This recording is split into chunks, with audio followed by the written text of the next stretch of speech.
I guess for each of you, how are you feeling physically? How did you feel today getting back to the court? I felt great. Felt good to be back out there, letting the growing rest for a game.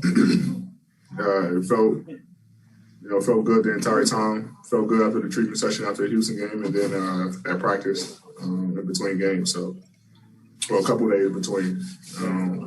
Felt good to get the whole team back out there, get our rhythm and our chemistry again. It felt great. I felt pretty good. A lot better than I did the last time I suited up.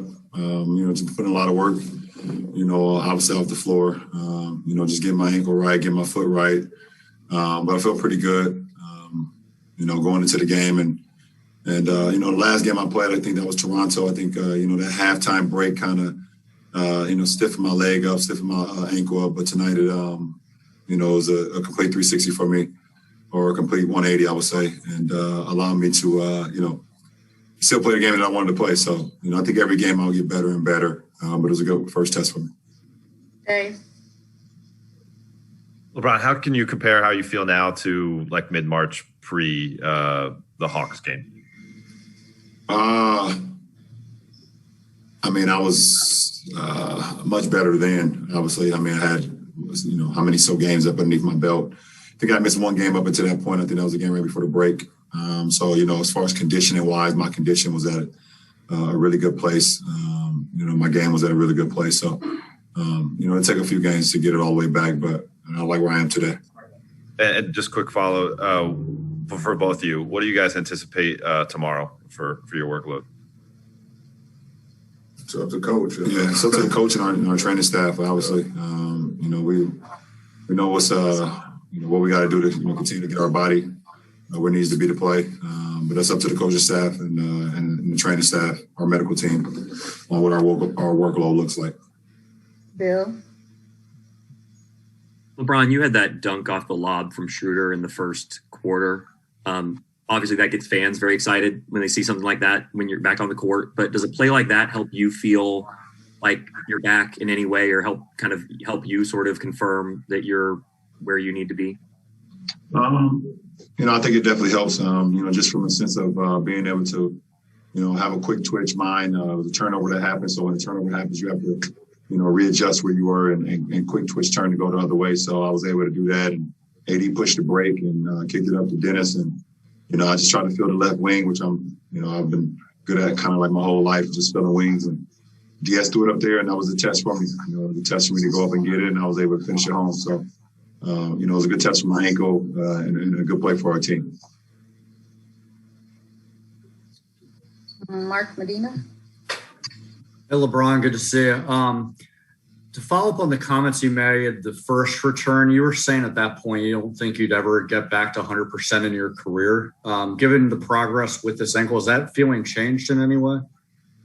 I think whatever I say gets blown out of context. What I was saying is for me, as soon as I stepped foot in the NBA, as soon as I stepped on the NBA floor for the first time, I went to 99.9%.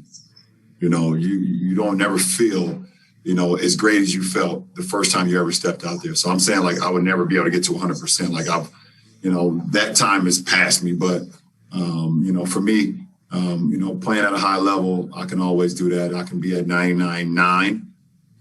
But once you get into the league and you start playing multiple games, you have the career that I've had, you've had the minutes that I've had, the longevity that I've had.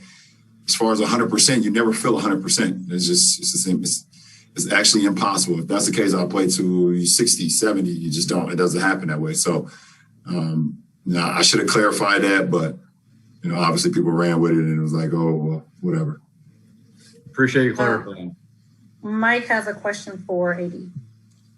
Hey, Anthony, 10 more free throw or 10 plus free throw attempts again for you tonight. I think last 2 years you guys are 23-4 when you get to the line that much. And just wondered if you've seen something with, the level of aggression you can play with, and now LeBron getting back, how that's going to play out as you move forward and how that has to do with just your game in general. I know it helps our team when I get to the line. It helps me get a rhythm when I get to the line, but being aggressive, puts the other team in foul trouble, which puts our team in a bonus, and we're able to shoot free throws for, 6, 7+ minutes in a quarter. I think that it's beneficial for us throughout the game. But it's all about the scouting reports. Coach tells us every game if a team fouls a lot, and this is one of the teams that he thought that fouls a lot.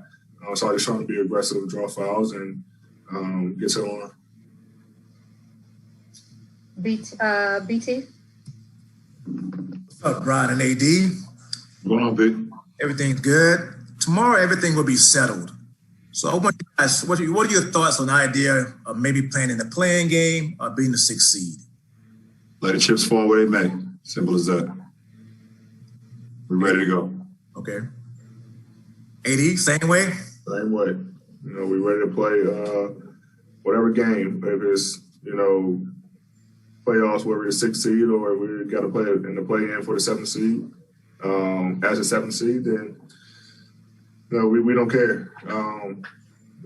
It's not going to stop us, one way or the other, which one we do to take our mind off our goal. It's not going to give us any discouragement because we, not in the top 6, but, we don't really, care. We control what we control, and that's winning this last ball game. And like you said, let the chips fall where whatever you said. What they may. Thanks. Last 2 questions. Dan? Hey, guys. Hopefully you can hear me all right. Today's Hall of Fame induction probably hits a bunch of different ways. LeBron, I guess I'm curious what's sort of your reaction to this class overall? I mean, you've got Kobe, obviously, but then also a guy you competed against in Tim, a guy you competed against in KG, who helped pave the way as a prep to pro guy. What's your reaction to this class? Are you going to watch the ceremony today? And I guess that's sort of it. Well, my reaction to the class is probably one of the best classes that went in and at the same time, as far as individuals, and then that big 3. I can't think of a better big 3 that's went to the Hall of Fame at the same time better than this one. When you look at Kobe's resume, KG's resume, and Timmy D's resume, 3 of the best players that ever played this game, 3 champions, 3 Hall of Famers, 3 MVPs. They got everything that you could ever want in this league. They got everything. So I think it's the best class as far as those 3. I don't think there has not been a better big 3 to go in at the same time. Last question, Michael Duarte. Yeah, thanks. LeBron, tough to follow up that Kobe question, but in your post-game interview, you said you felt better, there was more strength, mobility, movement in the ankle, a little bit of soreness. I'm curious how that was different than that game against the Raptors at halftime when you said it was stiff, and what is the medical staff and doctors telling you about what to expect now moving forward? What was different? I don't know. I think it's just time. Being out in the Toronto game just gave me a sense of where I was physically as far as my ankle, but I needed it. I needed that test to see where I was then, to know where I needed to go. So, and today was another opportunity to see where I'm at and, how far I can go too. So I still got some more room for improvement as far as my ankle, my mobility, and my strength. But I'm 10 times better than I was in that Toronto game, and I believe I can get 5 to 10 times better in the future. So, like I said, the more games that we have, the more opportunity I get to really just